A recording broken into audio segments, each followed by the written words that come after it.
Hello everyone, and welcome back to another Deltarune Theory video. 2 in a row, what the hell happened? Well, you guys gave me a easily exploitable formula, that's what happened, so we're going to easily exploit it for a while.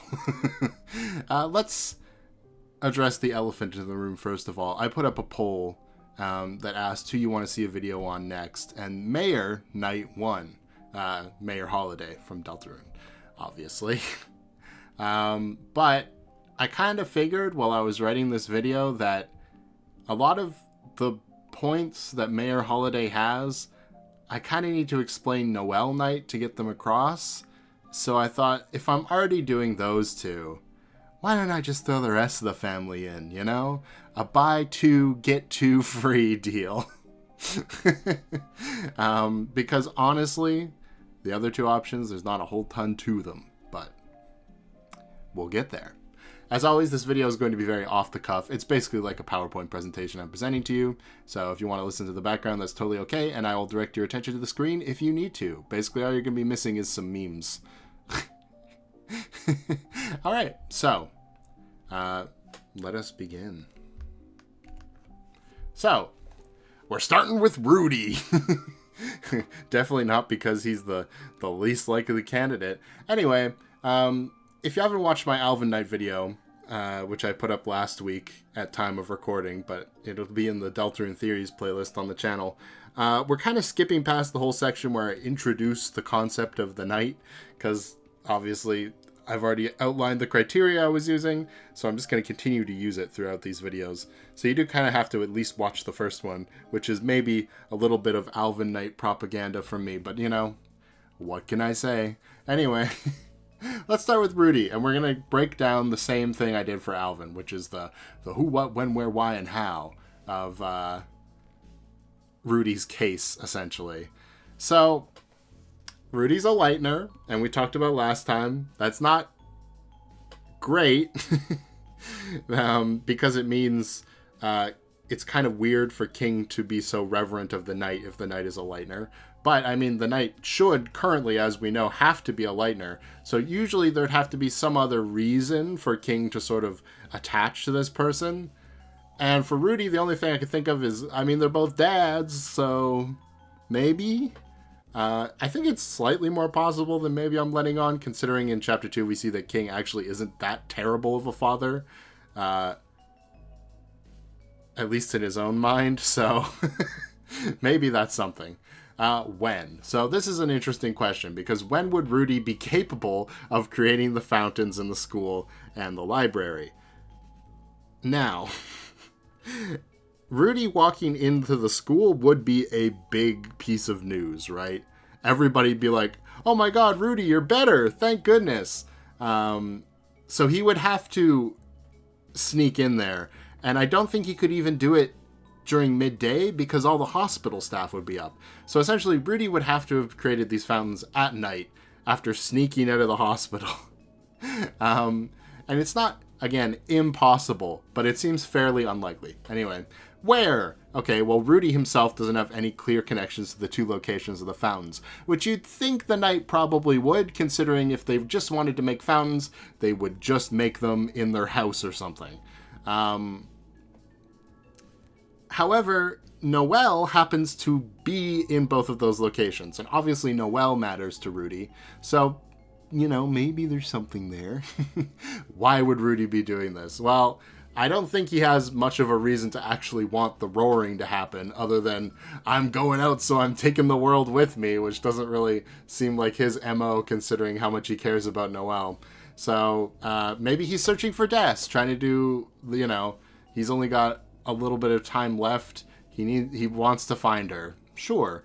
Or maybe he wants to toughen up Noelle before he goes, right? Like, he's impressed on us with his dialogue that he's a little bit worried about what will happen to Noelle after he's gone, and it's just her and Mayor Holiday, because they don't really have the best relationship, right? So there is something there, maybe, that the idea is he's creating dark worlds for Noelle to explore and then become more confident and able to stand up for herself. maybe.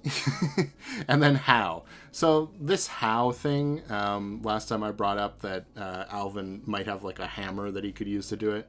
Some people were like, obviously the knight has to use a knife because in Queen's depiction of it, the knight uses a knife and she says the knight's blade.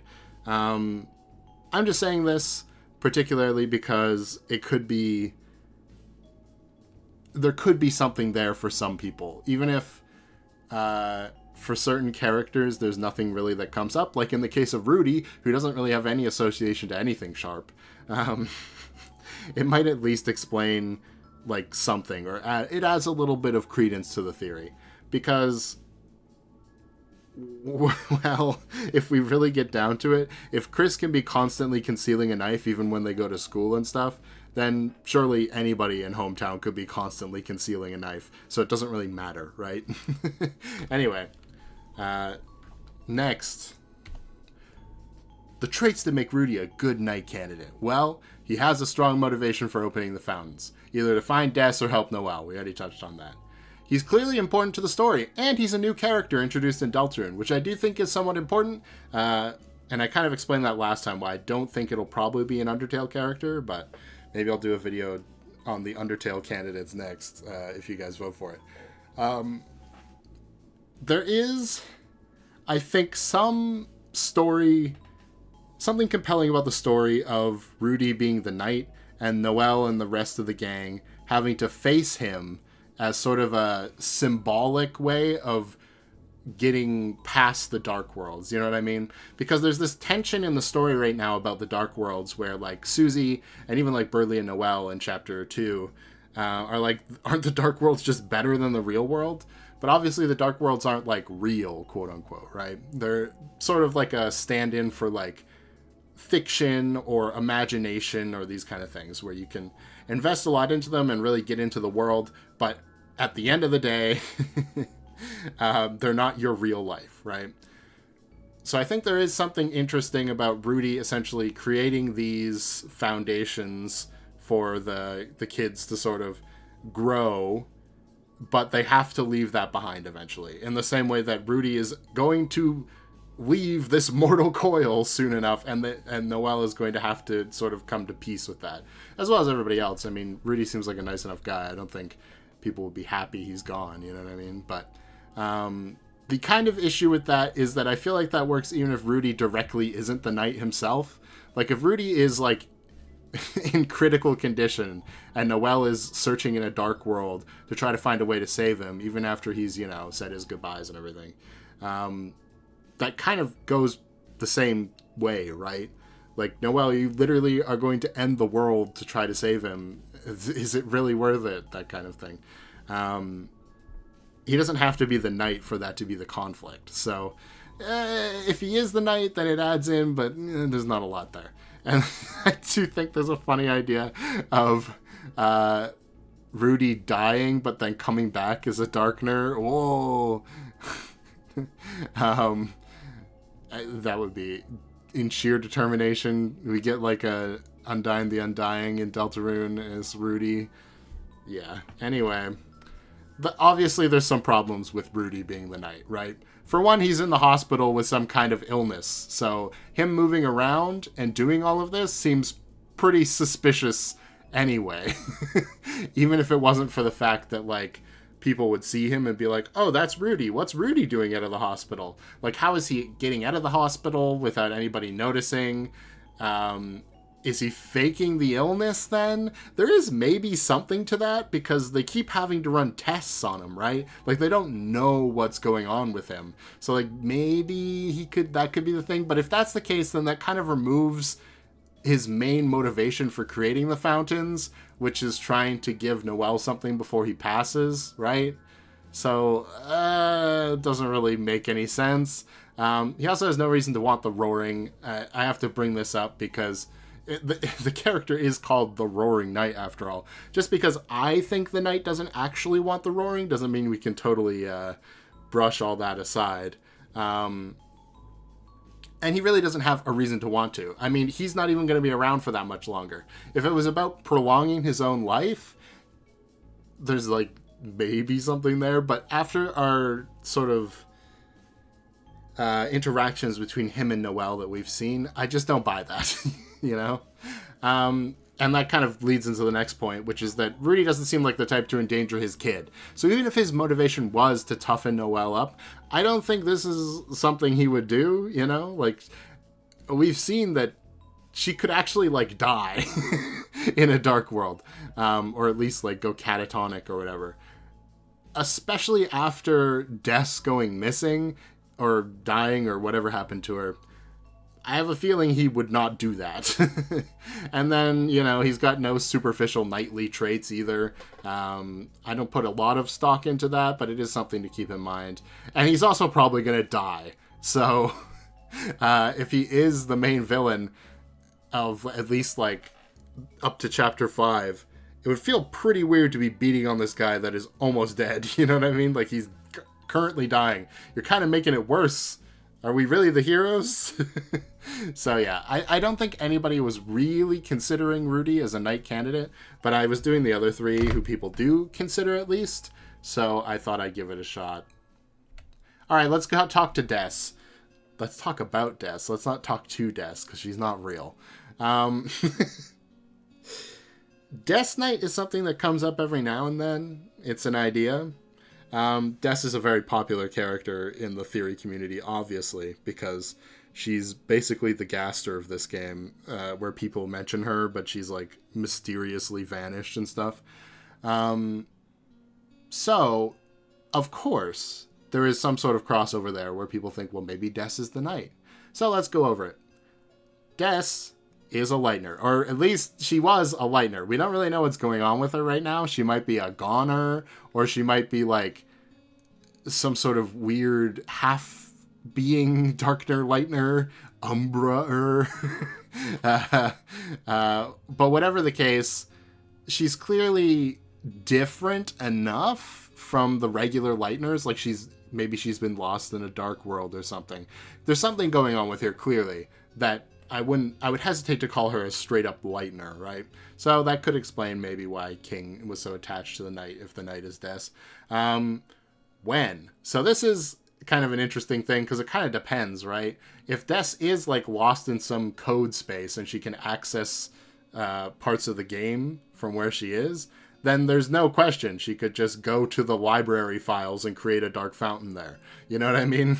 But if she does sort of still exist in the physical game world, that's kind of a weird way to say it, but you know what I mean, then she would have to sneak around in disguise at night, because Des showing up is even more of a crazy thing than Rudy showing up. Everybody would be like, oh my god, it's that girl who went missing. So I feel like the only reason I'm even really considering this, because I don't personally consider, like, Azrael Knight or what was the other big one? I don't remember. Azrael Knight to be a thing is because everybody would see Azrael and go, oh, that's Azrael. Like, he wouldn't be able to, like, hide, I don't think. And Des is very much the same way. However, Des also has some weird shenanigans going on with her, which means there's a potential other way she could get around, maybe the same way Ralsei does, which could potentially explain that. So where? Same as Rudy, both locations did just happen to be where Noelle was at that moment. Okay, sure, it wasn't literally the classroom Noelle was sitting in at the school, but it was a location where she was perhaps going to go to. After all, Noelle is kind of the teacher's pet, right? So it's not outside the realm of belief for her sister to think, oh, well, you know, the chalk is missing, so she's going to go to the closet to get the chalk, and that's how I'll get to her. Maybe this is Des's way of trying to, like, reach out to Noelle for help, or even just, like, to see how she's doing, or even to, like, help her toughen up in the same way that I was talking about with Rudy. There is an interesting idea that perhaps this plan has now sort of passed on to Chris, like if Des is trying to get help, right? It'd be interesting if this plan is sort of passed on to Chris, because now Chris is essentially the main character of this story. And if Des is the one creating this story, essentially, by making these fountains, it is interesting that, you know, they couldn't get Noelle, which is the person they wanted to help them, but they'll settle for Chris because, I mean, Chris is the person they know best next after like Noelle, then Rudy, then Chris is like number 3. Asriel's missing in action basically right now, right? I mean, he's at college, but I mean, that means he's not here to help her. So why? I mean, there's the obvious thing of Des is trapped in a dark world and she's trying to seek her freedom, which could be possible. Or maybe she just wants to help Noelle, right? We just kind of said that. And either way, I think it's possible that she has no idea what the roaring is and is inadvertently getting closer to causing it.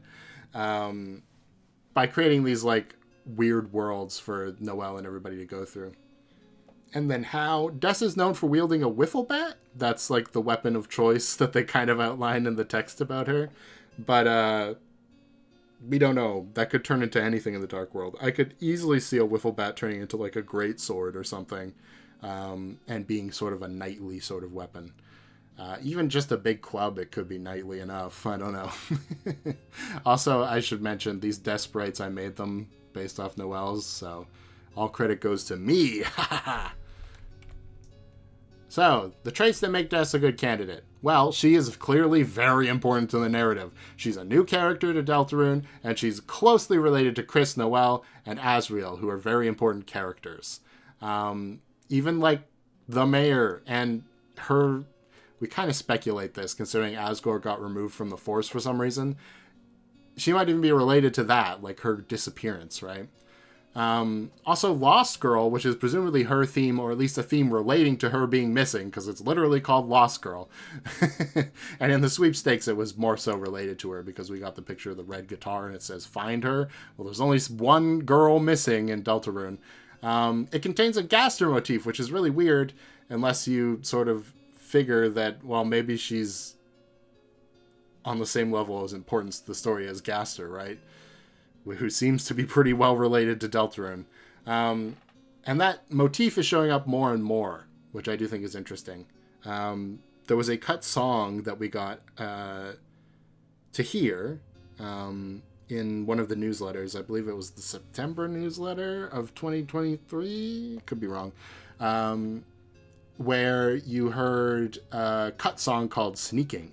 And it had the Lost Girl motif in it. And it's like, what? Like, Toby has been clear and said Lost Girl isn't obviously specifically for Noelle, probably because it's for Des. But it's crazy that it would show up in that area. And that might come up later, so catchphrase of mine. Keep that in mind for later. All right. The Fun Gang having to face off against her at some point would also be a sort of compelling challenge to overcome in leaving the Dark Worlds behind, in a similar way to Rudy, right? Like, in the Dark Worlds, you can see Des again, like somebody that you've lost. But, you know, you can't stay there forever, and at some point you're going to have to, like, move on, right? Or at least, like, sort of come to terms with reality. In the small amounts of dialogue we know about her from Noelle, she was characterized as kind of brash. And what I mean by that is somebody who takes action before maybe thinking things through all the way. That was at least the impression I got of her. So that does kind of lend to the Knight's overall methodology, because obviously there's some extreme danger to opening these fountains that either they're not aware of and they're just kind of doing it willy-nilly, or they are aware of and they're just doing it anyway, right? There's like a level of devil may care attitude there where they're just kind of going for it even though there's danger, without maybe really thinking this through. Like, any character who's opening a dangerous dark world like this in a school is kind of a character I would describe as brash and not thinking things through all the way. Anyway. This line is going to come up a lot because it's one of our direct references to the Knight. Jevil also has one, but it's a lot more vague. So, Spampton says, speaking of communion, Chris, did you know that the Knight... No, I'm sorry, I didn't mean to. Too many excess vacation days. Take a goddamn vacation straight to hell. So, last time we talked about communion in the sort of religious sense, which the overlap is still there. However, there's another definition for communion, and I briefly touched on it last time. It's a common participation in a mental or emotional experience. Popular festivals where all take part in joyous communion. So, I do think this is interesting, considering the festival is literally coming up in Deltarune.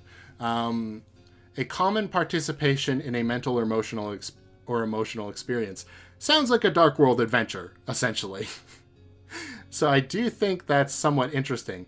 Like, Spamton is either saying, speaking of communion, as in the partaking of a religious ritual, or he's saying, speaking of communion, as in a common participation in some sort of emotional experience.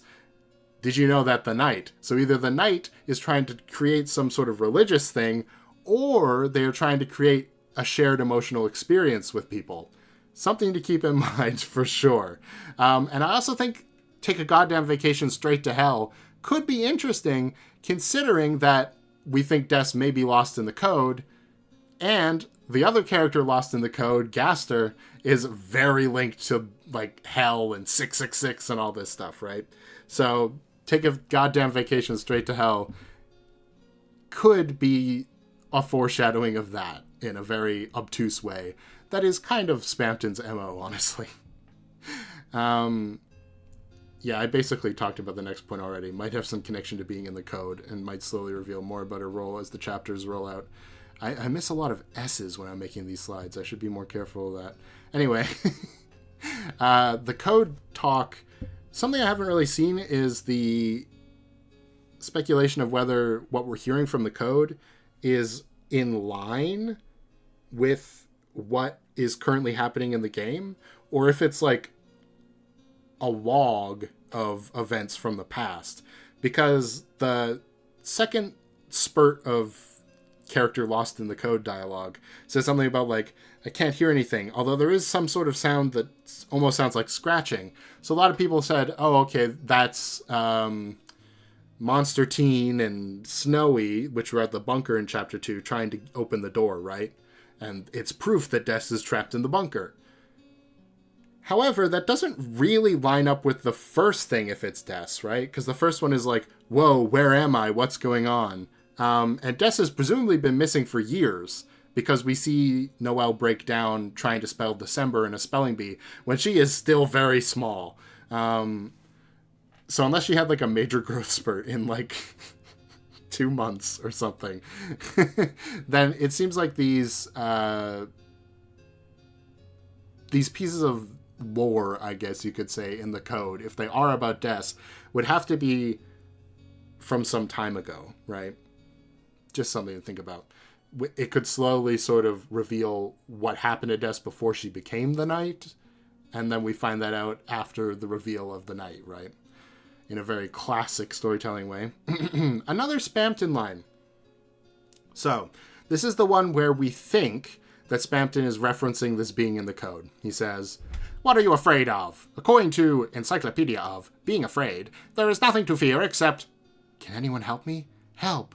Huh? What? No, I didn't hear anything just now, but it sounded like they were talking to you." And this, "Can anyone hear me? Help," is a line directly from the lines in the code from chapter 1. So if this is Des, I do think it's interesting that the 2 times where Spamton gets the, sort of breaks his dialogue in this way, where he goes into lowercase text and has like the the rain static glasses sprite. One of them is talking about the knight, and one of them is talking about Des, and then one of them is about Mike. So these are all things that are obviously referencing plot points that we haven't seen yet, so he's sort of censoring himself, essentially. But what if they all meant the same thing? Who knows? And then Sky's Forever Blue. A lot of people, when this video came out, which if you don't know what this is, it's a Toby Fox song in collaboration with a couple other artists, which is essentially about a girl who is your like video game partner, and then in sort of a Doki Doki Literature Club way, falls in love with the player. And everybody was drawing connections like, oh, the ribbons look like the ribbons in Deltarune, and oh, this is all about the time loop, and Des is the girl, and she was in love with the main character. And I don't entirely buy it at all. Sometimes I think we might read too deeply into things like this. But if it is true, and that is in some way referencing Des's case, then that's pretty strong evidence in case of her being the one behind all of this, as in not being a helpless participant in the world resetting and maybe like creating the Angel's Heaven or whatever, but being one of the main forces that is doing this. You know what I mean? So why don't I think that Death Knight is entirely that possible? Well, one, we all kind of somewhat agree that Des is not in full control of her sort of self right now. She's like trapped somewhere or lost somewhere. If she has the capability of being the knight, why is she still Lost Girl? You know what I mean? Of course, there are ways that she could do both, but it would seem kind of weird to be like, oh, this poor character who's lost to the code, who's been like forsaken by the world. But also they got these cool powers which allow them to directly alter the world every day whenever they want. You know what I mean? It just feels like those two ideas conflict pretty heavily. The story cost of Des being the knight. Now, this is an interesting one. This is entirely a meta take, but Des is one of the major mysteries of the game that isn't, like, in your face, if you know what I mean. Like, it's kind of hidden. And if Des is the knight, then it feels like there's not a whole lot else to pay off later. If the knight isn't the main villain, right? And we fight them in like chapter 5 or something, which seems fairly likely at this point. Just based on like chess theory and Toby wanting to release chapters 3, 4, and 5 at the same time and all of this stuff. I do think the only thing left over then would be Gaster, which is like obviously a big deal. But for people that are just playing Deltarune, Gaster means nothing, right? Whereas Des has some roots to Deltarune only experiences. So if Des and Gaster kind of go together as this like cocktail of characters lost to the code, then it kind of, I think, works a little bit better for both sort of audiences. Deltarune only audiences who are very invested in Noelle and stuff get their big reveal of Des, and then everyone who's been around since Undertale gets the big Des reveal and Gaster at the same time or something like that. You know what I mean? It's too obvious. Every pick has people saying, that would be way too obvious. But I guess the argument for it being too obvious is like Des is the most obvious Deltarune mystery at this point. So if Des is the knight, then it's like, oh, well, duh. It kind of goes along with the first thing where it's like there's a lot of speculation going on with Des right now that her being the knight would almost be disappointing. You know what I mean? It's like, oh, so she was just the knight. Oh, nothing else is going on. Okay. No, that's fine. No, it's fine. It's just, you know, I thought there was going to be some metatextual whatever, you know? And again, I don't put too much stock in this, but there's really nothing knightly connected to her at all. If anything, she's more of like a rogue, right? Or a barbarian. I don't know. Can I hit you over the head with a big stick? And Noelle has no stake in the prophecy. This is kind of a weird point maybe to make, but this also kind of works with Rudy as well. I just, you know, there was so much else wrong with Rudy already being the knight. It would be kind of weird for the knight to be the main villain and yet have no connection whatsoever to anyone from the prophecy. You know what I mean?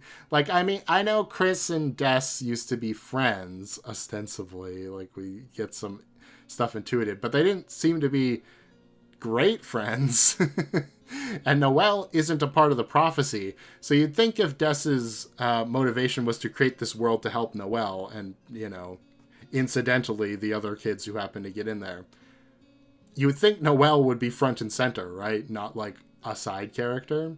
So that kind of does detract from the idea that the person making these worlds is making them specifically for Noelle, even though chapter 2 seems very Noelle focused. Yeah, it's something to at least keep in mind, I would say. So, we've gone through Rudy. We've gone through Des. Who's next? Well, it's Noelle herself. You guys did vote for Mayor Night, right? So we got to do Mayor Night last is the big reveal.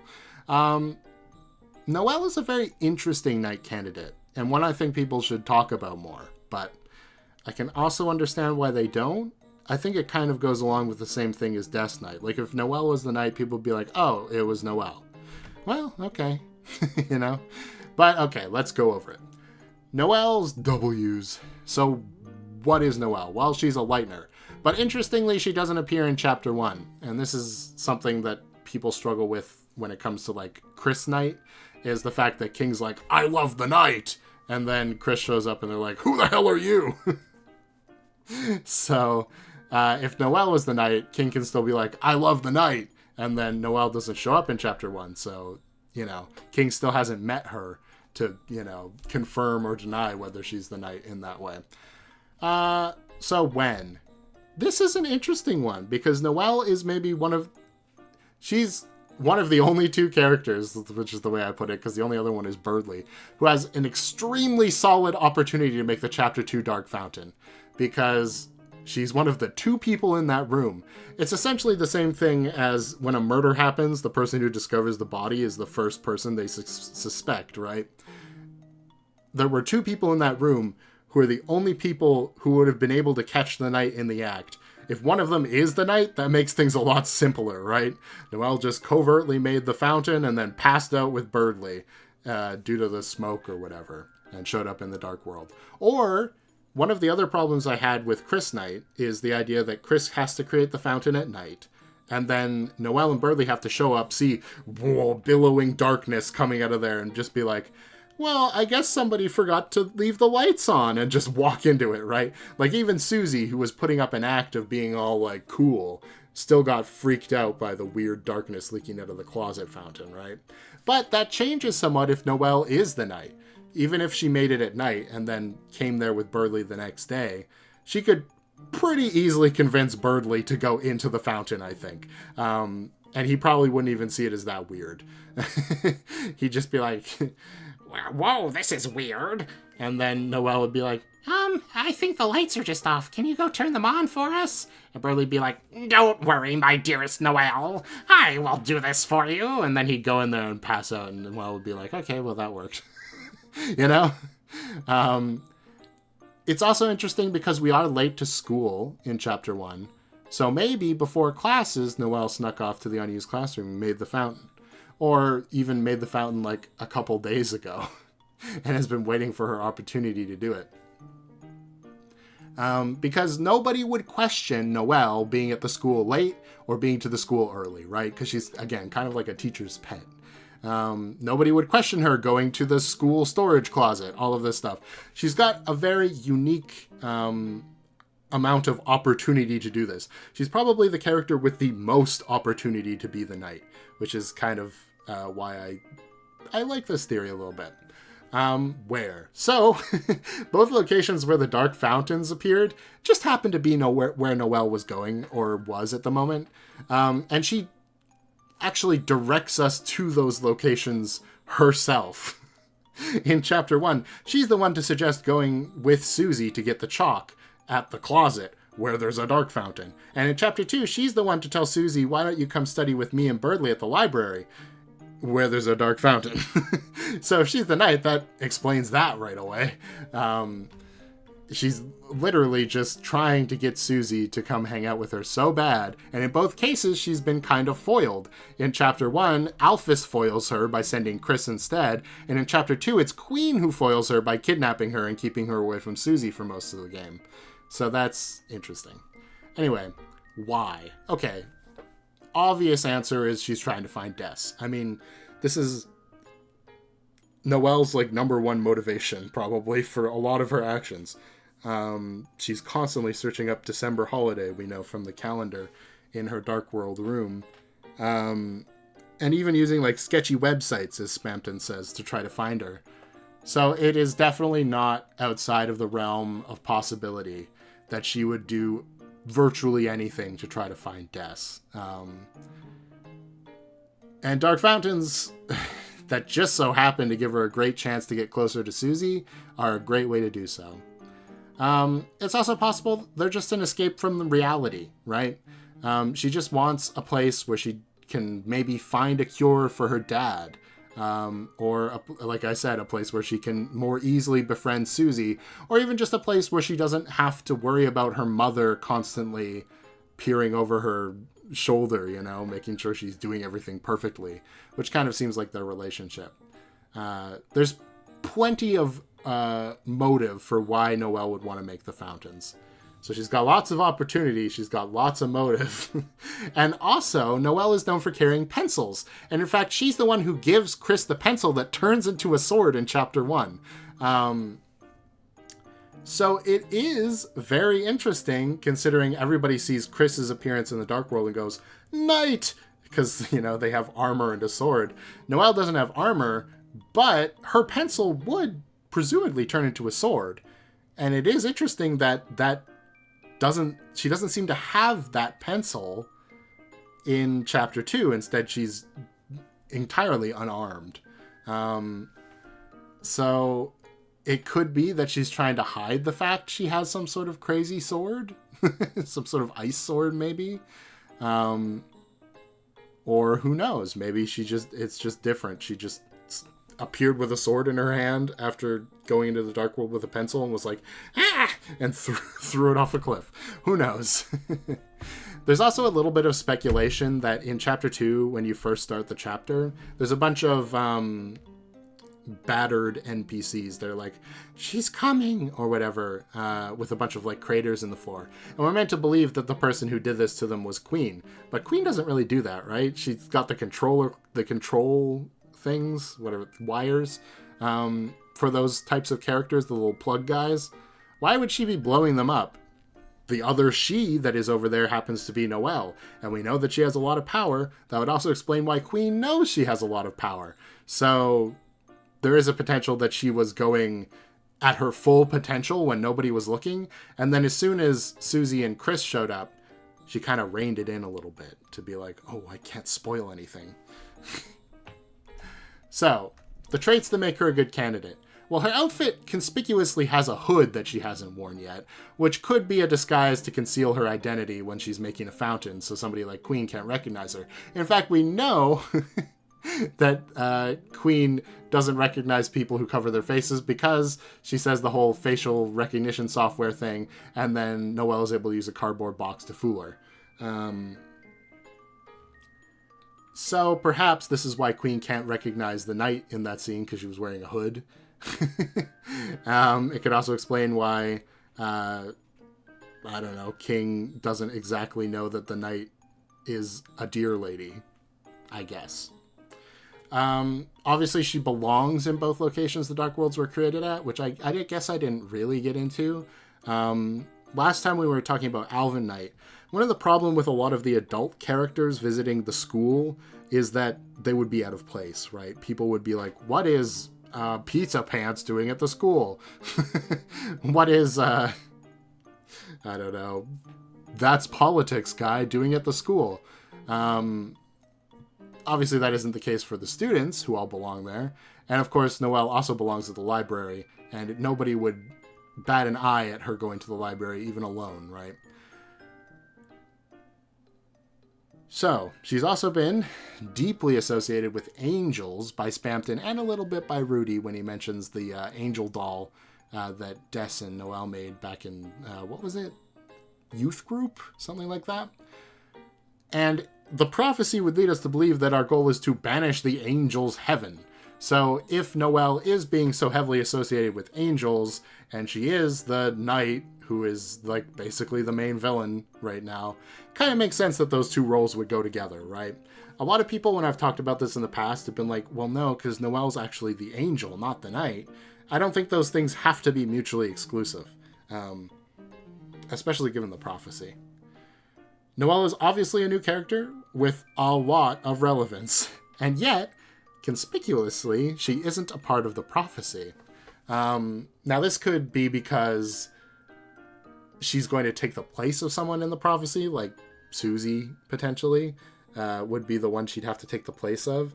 Or maybe she counts enough eventually as a princess from the dark or something. I don't know. But that does kind of, put a twist on the idea that she'd be the one making these dark worlds, right? You'd think she'd be a part of the prophecy?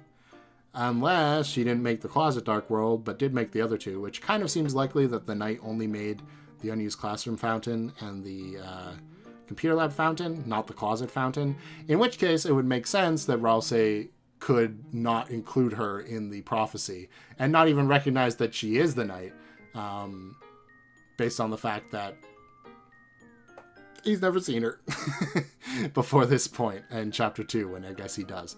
But it is interesting that Noelle and Ralsei have, no connection to each other, despite the fact that Ralsei looks a lot like Asriel. So, you know what? Maybe Noelle did create Ralsei somehow by accident and is really, put off by him, essentially. He's like an alternate universe, half Chris, half Asriel, after all. That's got to be pretty weird. And maybe a bit distressing, too, considering her goal was probably to find her sister, not the other two people who are related to this friend group. So that's, something. She also seems to have some relationship to, video game glitches and Gaster, which I've already kind of gone over. But the sweepstakes had her talk about, Ice Palace, where it's this level in Dragon Blazers, where she discovered, a door that doesn't exist, and she was able to enter it after trying really hard. She's got this weird sort of knack for finding these weird places, which could tie into how she's discovered the Dark Worlds in the first place, which is a pretty big hurdle for any Knight theory to get through.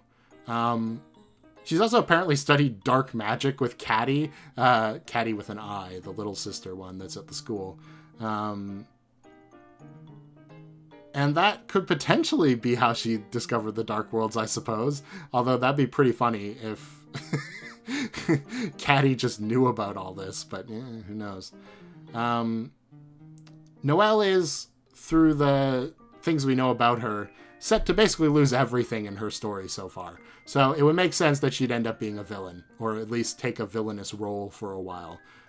Given that she's going to lose her dad, she's already lost her sister, her mother is kind of abusive to her, and at some point she might not even lose Susie, at least in the Snowgrave route, or the other way around, in the neutral route, she might lose Susie because of what's going on.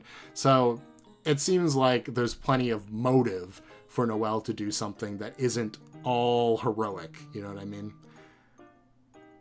And now we get into kind of the crazy ones. Okay. So, I'm putting on my psychology major cap here to talk about dissociative identity disorder. I've seen it brought up before, the idea that Noelle has, a separate personality.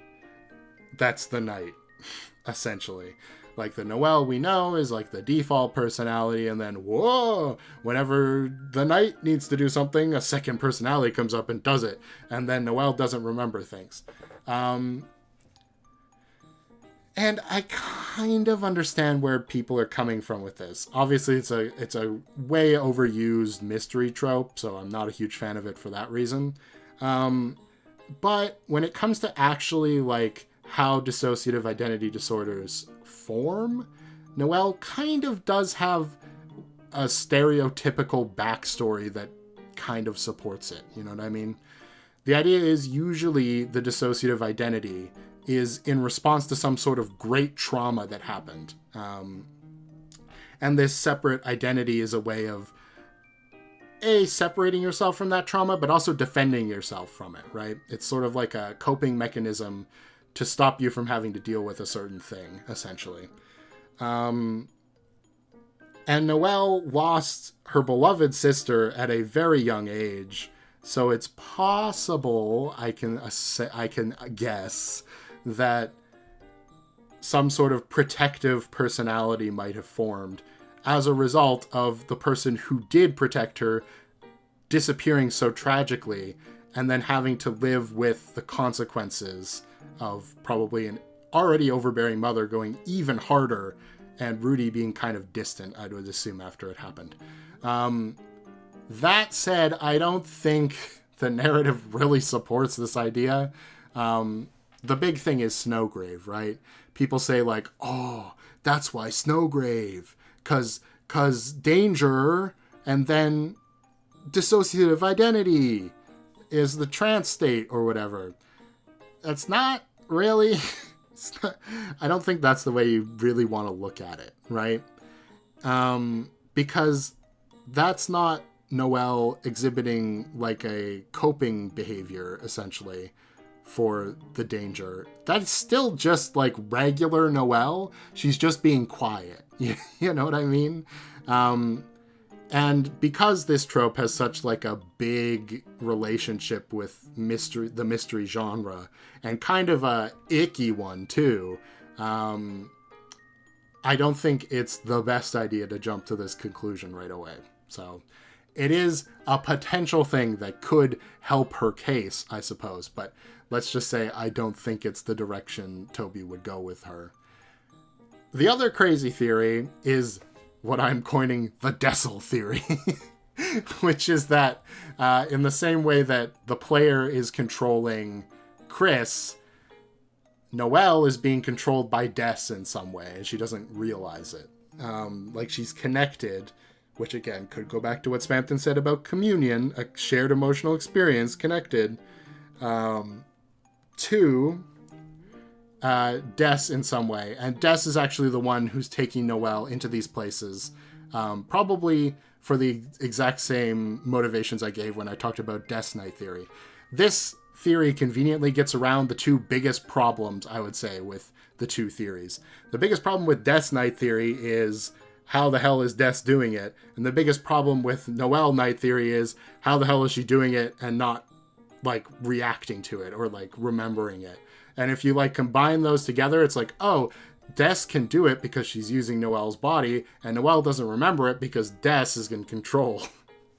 And there is maybe some evidence for that in the Snowgrave route, because Noelle goes very quiet in the same way that Chris does near the end of the Snowgrave route when we're controlling Chris, only speaking when spoken to, and it takes an extreme emotional reaction for Noelle to be able to act on her own again, which is sort of what we see with Chris. When Susie's about to be hurt by King, Chris can suddenly jump into action. When Spampton has deeply disturbed them in his failure to achieve freedom, Chris is able to scream, cry, or whatever happened there that we don't hear. So there is maybe something there, but probably not. Let's talk about the knocks, the hard knocks for Noelle Knight. Snowgrave is the biggest one, right? If Noelle's the knight, then why the hell can we just manipulate her in Chapter 2? Kind of makes her a weak villain, don't you think? And there's not really anything I can say to kind of like help against that. If Noelle is putting on an act and she's already this like confident sort of character who's creating these worlds to sort of manipulate people through in order to become closer to them, then why does she let Chris manipulate her so hard? And maybe it's just because it's Chris. I mean, I guess that's an explanation you could go for, but it does seem pretty weird if she actually is the knight. All the angel associations. I kind of touched on this earlier, but a lot of people say that the angel and the knight are two separate concepts. So Noelle is clearly closer to the angel than she is the knight. So if she's going to fill one role of boots, it'd obviously be the angel. Too obvious. Like I said, you could say this for literally every theory. Noelle's like the only new character who isn't part of the prophecy who seems to have a huge role. Obviously, her being the knight would be the thing. Blah. She's too nice. It's funny that I actually have seen this one when I was scrolling through like Reddit threads. It's just such a funny criticism. Like, oh, this poor, sweet, innocent girl. Surely she could not do this. It's like, I mean, she did Snowgrave. It wasn't even that hard to convince her. Like, Noelle is a pure, sweet, innocent girl, but she's also incredibly weak-willed. If she convinced herself she had to do this for some reason, I have no doubt in my mind she would be able to do it. And then this is also something that is an interesting sort of refutation, I suppose. This is a line from Noelle herself. She says, "What a strange moon. It's nothing like I've ever seen before. This world. I wish Des could see this." Is somebody there? Wait, what are you? And then the where wires drop from the ceiling, right? Hey, you can't capture someone who's already been captured. And then Susie busts in. Susie, you saved me.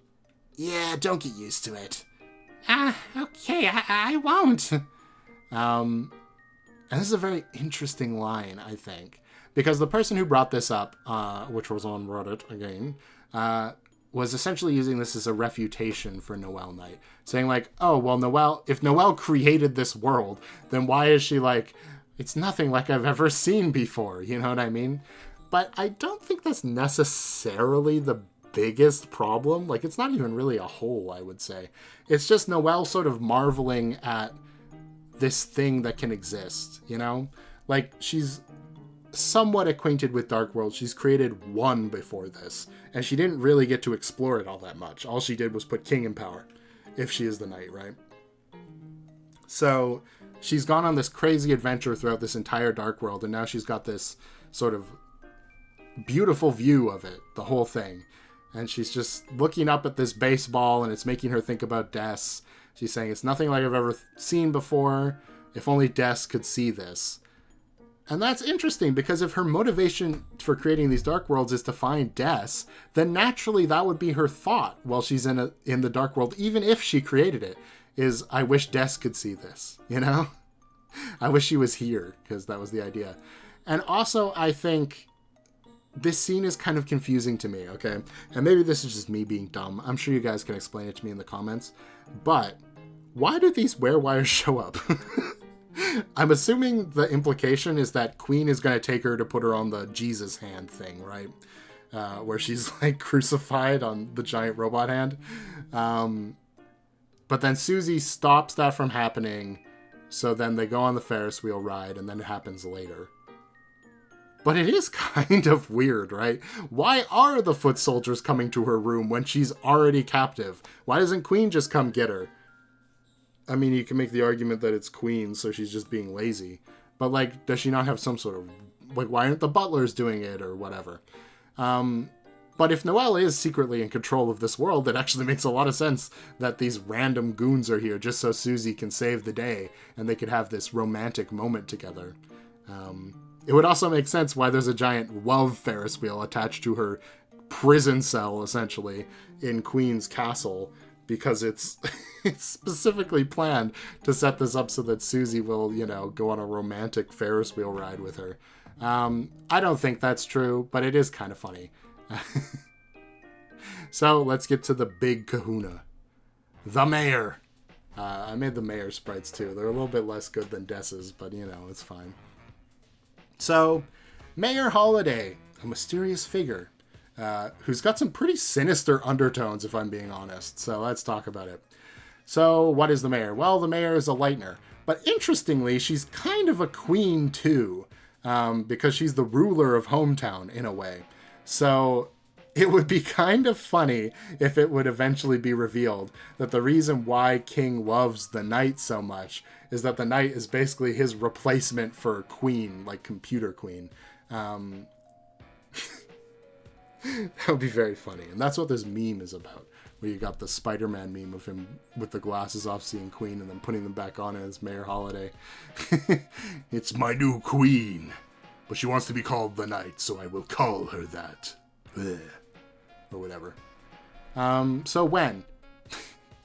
Now, Mayor Holiday, interestingly, has probably the most opportunity outside of Noelle and Birdley, I guess, but mostly Noelle, for creating these fountains. Because I assume, anyway, that she has completely unrestricted access to every building in the city, right? Like, nobody would bat an eye at the mayor going to the library. Like, oh, the mayor's probably checking in on things there. Nobody would bat an eye at the mayor going to the school. Oh, the mayor's probably going to check on her daughter, or she's assessing the school.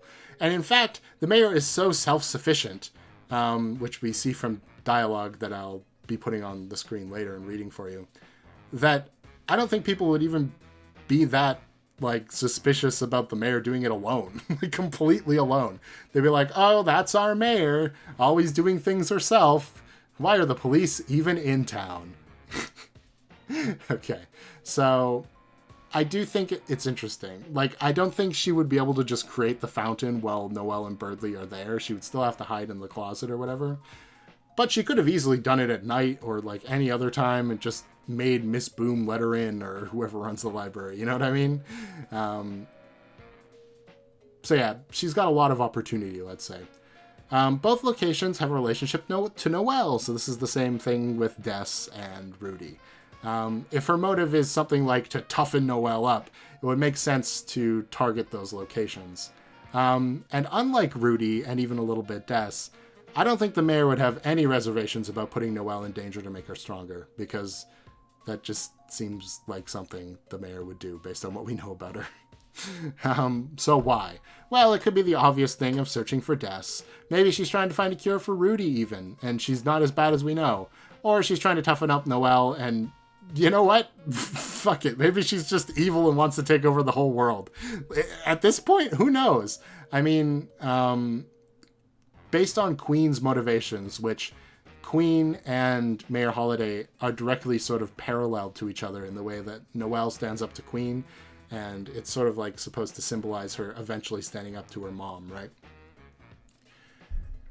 And Queen's motivation was to take over the world to make things better for everyone. And I don't put it past Mayor Holiday, who seems to be kind of a narcissist who believes she has to do everything herself in order for it to be done right, to think that, well, if I just had control of the world, everything would be better. You know? So maybe she actually just wants to take over the world. And then how? So somebody brought this up on the last video, and I'd not even considered it.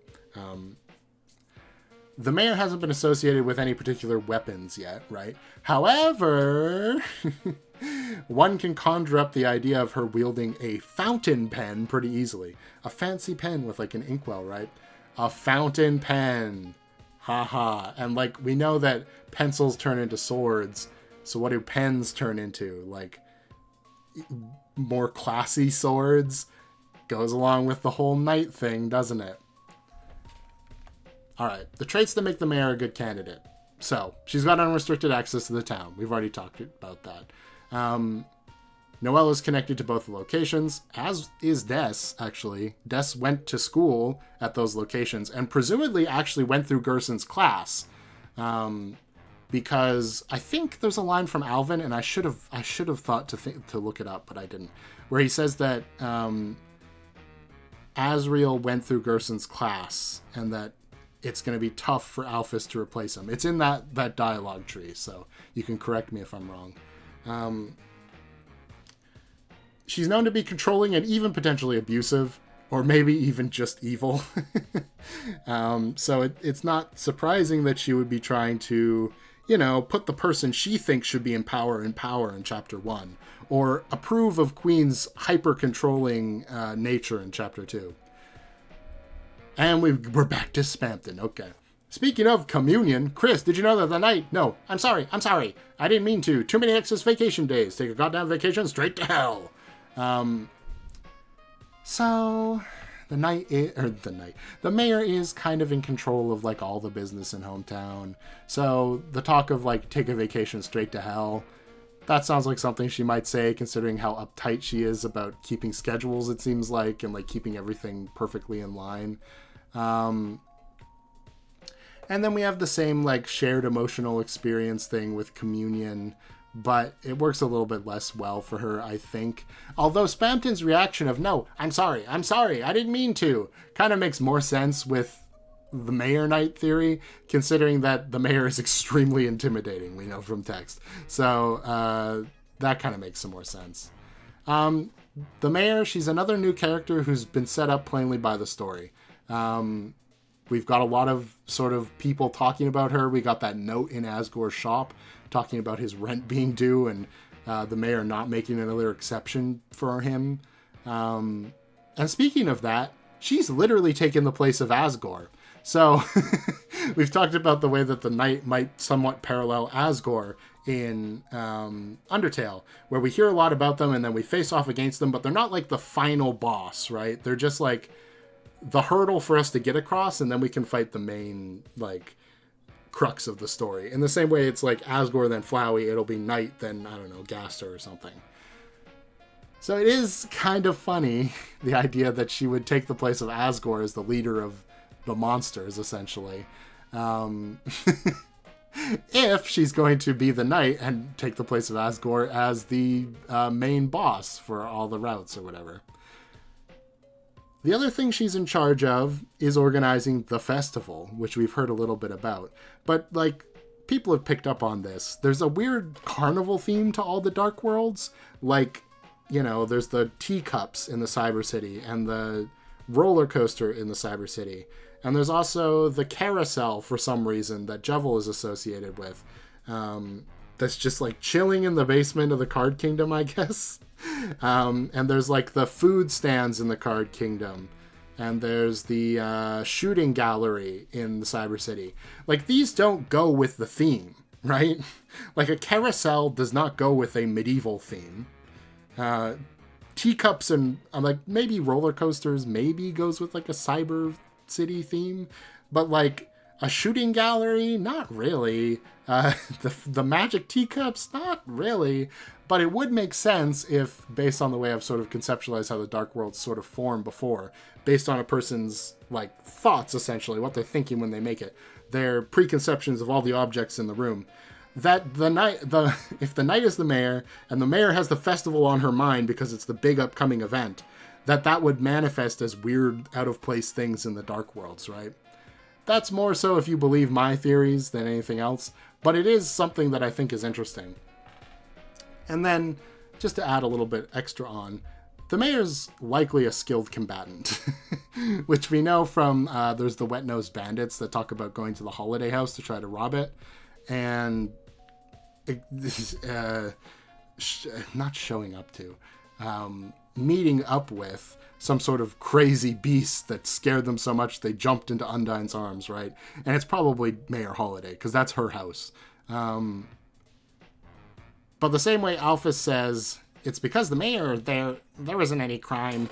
Makes me wonder if she even needs the police. Or if they're just getting in her way.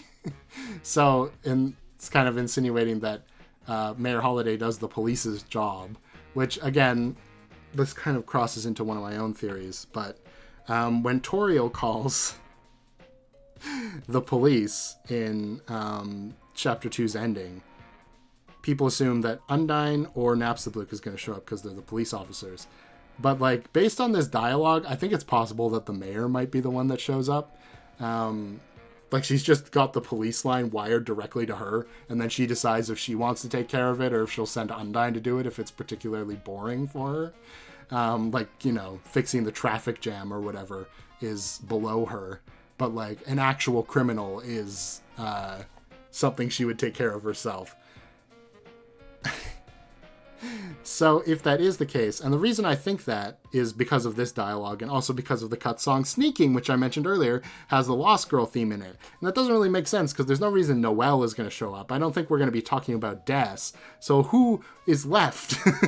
Well, if Mayor Holiday is the one that shows up when they call the police, then it makes sense why the Lost Girl theme might be playing there, because it's the mayor essentially trying to protect these kids from whatever the Dark World is.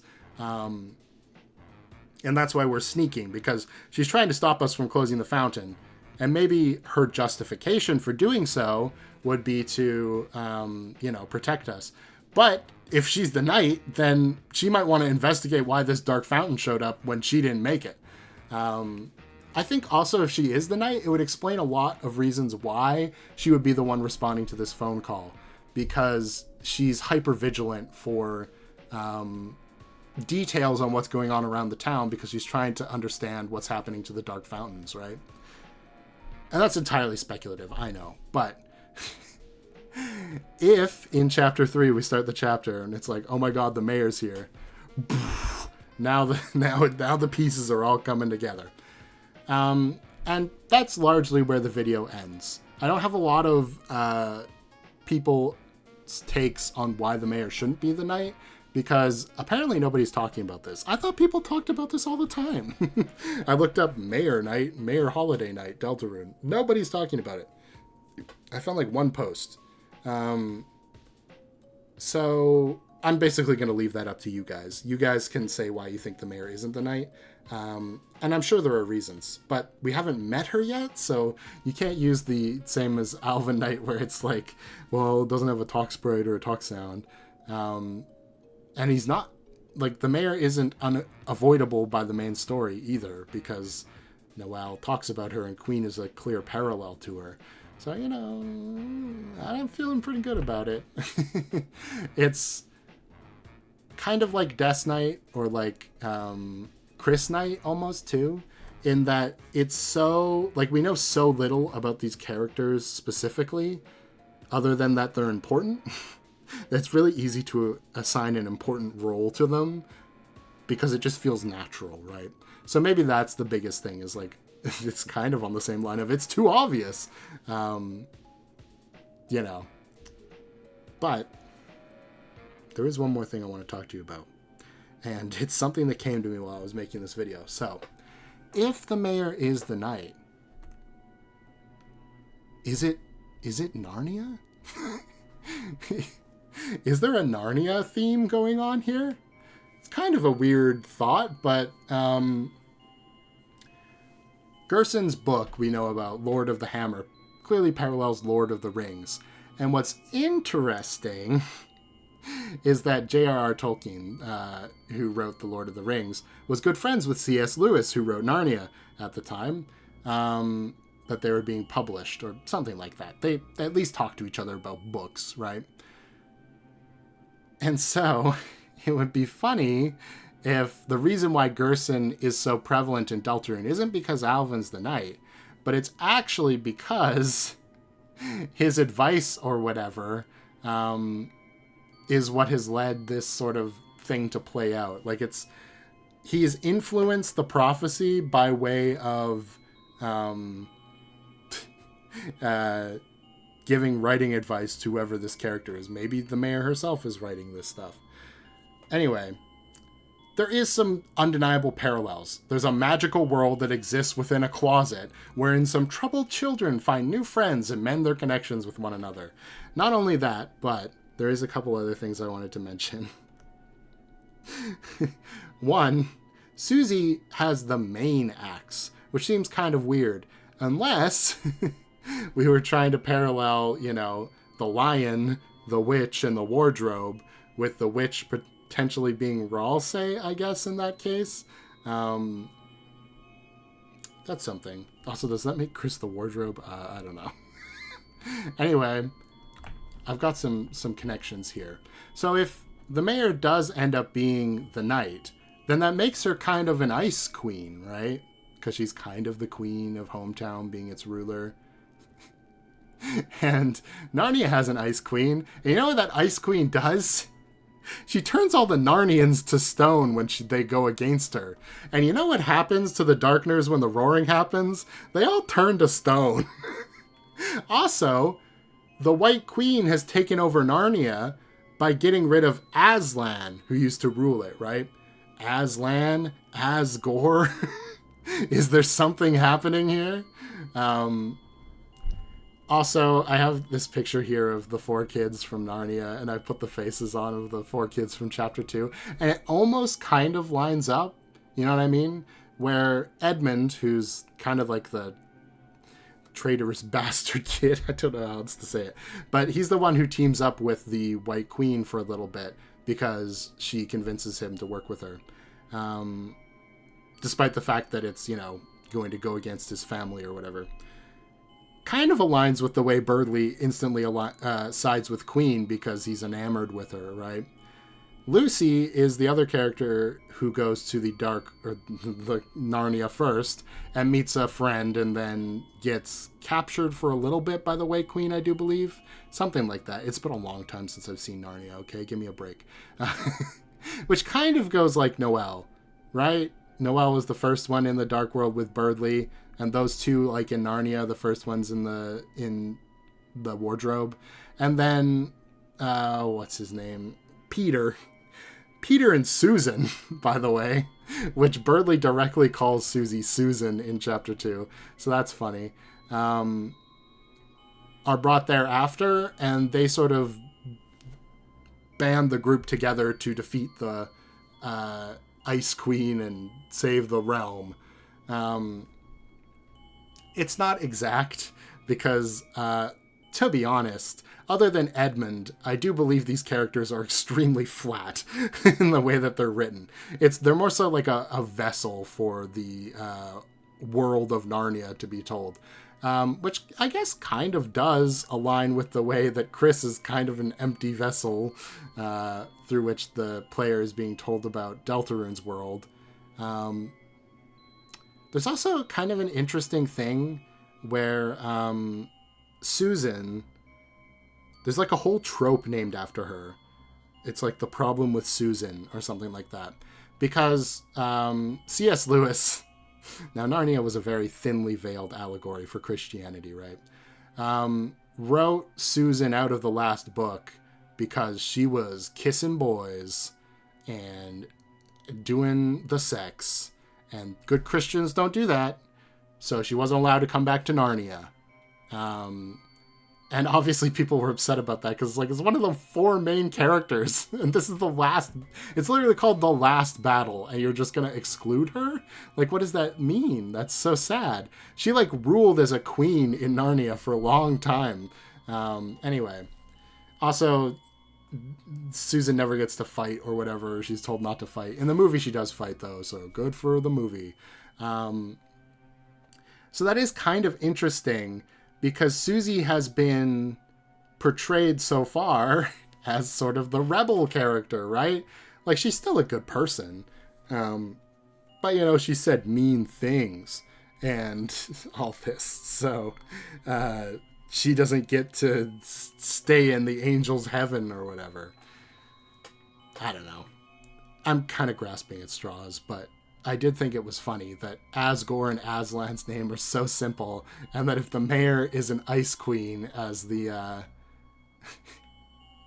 as the main boss, and then all the Darkners turning to stone like the Narnians, and the closet and the wardrobe, there's a lot of connections here. I just don't think I quite understand it because I don't know Narnia well enough. So I'm just presenting it to you, and you can do with it what you like. Anyway, that's the end. Thanks for watching. If you enjoyed, like and subscribe. I'll put a poll up in a bit. You guys can tell me which theory you want next week for which night candidate. I'm going to assume it's going to be Chris, but you never know. Maybe the Papyrus Night Truthers will win out. All right. Thanks for watching. We'll see you guys next time. Bye.